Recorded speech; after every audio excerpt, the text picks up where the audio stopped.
What is up, guys? So today I'm going to be installing running boards on my dad's truck. He has a 2012 Toyota Tacoma, and I'm going to be installing iBoard running boards. So I'm going to do an installation guide / how-to type video and show y'all how to do it. I'm going to go ahead and install one side first before I install the other side, so I know how to do it and make sure I do it correctly and everything. And once I do that, I'm going to go ahead and record the other side.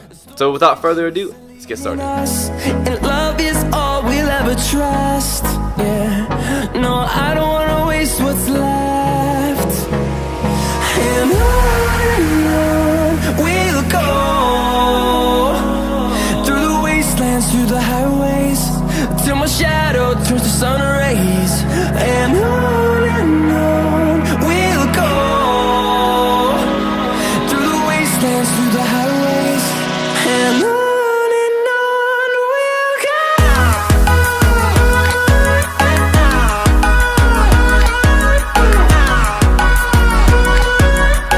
The only tools you're going to need is a flathead screwdriver, a 1/2 socket, and a 10mm socket, and that is it. Literally just 3 things. Alright, so first things first is you're going to come under the truck and you're going to look for these 2 screws right here. They're not screws, they're actually pieces of plastic. There's 2 right here. The front of the vehicle is that way. So you got 2 right here, and you're going to have 2 more in the middle, and then 2 more right there in the back of the truck. You're gonna go ahead and undo all of those. So I'm gonna start with the 2 screws in the front. It's very simple. You just put it in there and you barely use any force. You just like barely, with a couple fingers, go ahead and pull it out. And take a plastic little screw kind of ish. Same thing with the other one.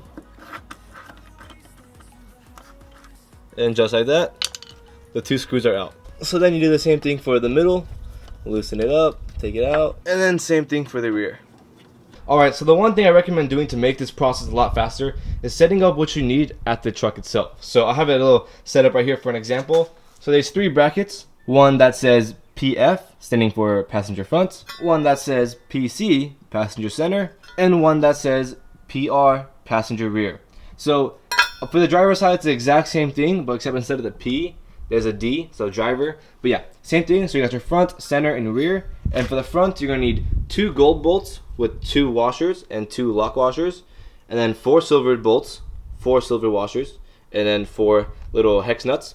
So that's the one setup. And then for the center, same thing, 2, 2, 2, 4, 4, 4. And then same thing for the rear. It's gonna be 4 silver and 2 gold. So with that set up, I'm gonna go ahead and grab all this stuff and then move it to the truck. Alright, so starting with the front of the vehicle, we're going to be working on the first bracket down here. So how it's going to work is you're going to grab your front bracket and put the 2 gold bolts through the top 2 bolts right here. And it's going to stick into the holes that we took out earlier. So the gold bolts are going to be the bolt itself, the little lock washer, and then the flat washer, just like that. And then you're going to go ahead and stick that into the bracket itself, just like that. And it goes into the top of the vehicle. Stick it to the bracket and then put it into the top and then just screw it in. Same thing with this one over here. Grab it, stick it to the bracket, and then tighten it down. Alright, and just like that, these 2 bolts are in. You can tell I didn't go all the way because you want it to be loose. You just want to go high enough just so it can hold the bracket in place. Go ahead and move on to the center one and do the exact same thing. Grab your center bracket and then put the gold bolts through the top and into the holes.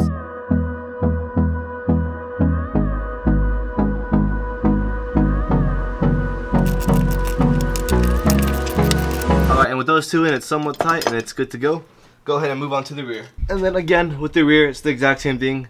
Grab your bracket and put the bolts in. And on we'll go, through the wasteland. Alright, and with that said, the 3 brackets are on. They're all very loose. They're just tight enough just to hold it in place. And then now what you want to do is go ahead and flip your running board over. Go ahead and grab your T-bolts and slide them through. Stick them through the end, just like that, and slide them in. And the exact same thing for all of them. Go ahead, stick it in, and slide it in. Through the highways, till my shadow turns to sun rays. Alright, and with all your T-bolts in, go ahead and move your running board closer to the truck and line up the T-bolts to where the brackets are. Now go ahead and pick up your running board and put it on top of their brackets. And on we'll go, through the wastelands, through the highways. So the next step is to lift up the running board a little bit and adjust the T-bolts to line up with the holes in here. Alright, so this is what I'm talking about. Go ahead and lift up the running board a bit and adjust the T-bolts to the holes right here. So now you see all the bolts are in place. So to be safe, go ahead and grab a washer and a little hex nut, place them on there, and tighten it down just a tad bit, just so your running board doesn't come off and fall on your head. So the exact same thing for the rest of them.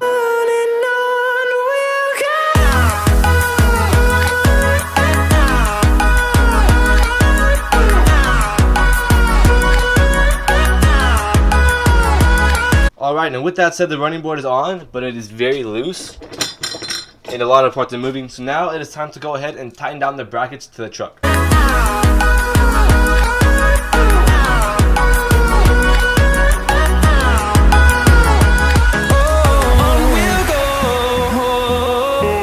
And now it's just time to tighten down the running boards. So you can see how far you want them. So this is the front of the truck right here. You can play with it a little bit and scoot it up a little bit to see how close you want it, or scoot it back a little bit just to see how close you want it. Just be careful, because while you're doing this, you are scratching down the bottom of it. So if you don't want the bottom to get scratched, don't scoot it too much, because that will damage it. But it's the bottom. I don't really care about getting scratched up, so I'm just going to play with it a little bit. And you can also move it front and back as well. So how far you want it to stick out, you can slide it out, or how far you want it to stick in, you can slide it in. So it gives you about like an inch or two of little play just to see how far you want it. I'm going to go ahead and try to line it up with this right here, and then scoot it all the way out, just so there's more space to step on. Finding life along the way, melodies we haven't played. No. Alright, and with that said, the running board's on the front. Time to go ahead and move on to the rear. And on we'll go through the wastelands, through the So you know how earlier I was talking about how you can move your running board side to side and up and down, but I said don't do it if you don't want the bottom to get scratched? This is what I'm talking about right here. See down here, when I was moving my running board, all of this got scratched up, but because it's the bottom, I don't really care, so I don't mind it. But if you don't want to get scratched up like this, make sure you don't move it side to side and up and down. Be very careful and gentle with it, but again, it's for the bottom. I don't care if it gets scratched. So now, with that said, I'm going to go ahead and tighten all the bolts down, and it should be ready to go. highways till my shadow turns to sun rays, and on we'll go through the wastelands, through the highways, and on. And with that said, your running board is fully complete, and it should be sturdy. So now go ahead and step on it, test everything before you go for a little ride.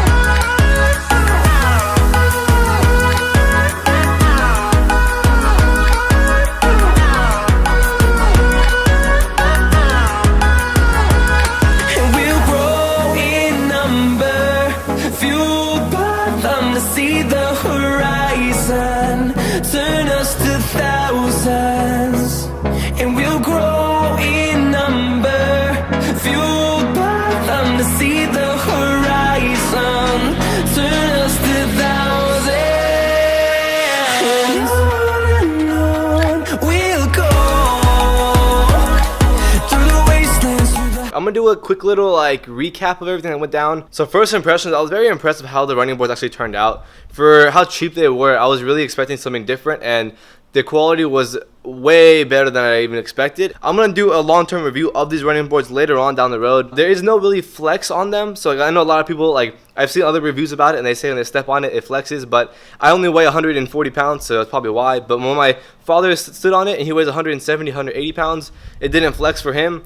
The weight limit on the board without flexing says 300 pounds. So if you weigh a little bit above 300, I'm sure it will still hold you. It won't break, but it'll probably start flexing a little bit. With that said, I'm going to go ahead and conclude the video here. If you want to buy these running boards, or if you like are interested in buying them, I'm going to go ahead and link them down below. They're called iBoards. They sell them on Amazon, so they're really trusted and really like You can't go wrong with them. So if you have any comments, questions, concerns, or whatever else you want to do, go ahead and leave them down below. I'll be sure to answer them as soon as I can. And if you want to buy them, go ahead and click in the link below. Check them out. Let them know where you came from. So when you buy it, like, yo, Nima Tech sent you, or, you know, I did this or whatever. So show the love, spread the love. Thank you so much for watching. I'll see you on the next one. Bye.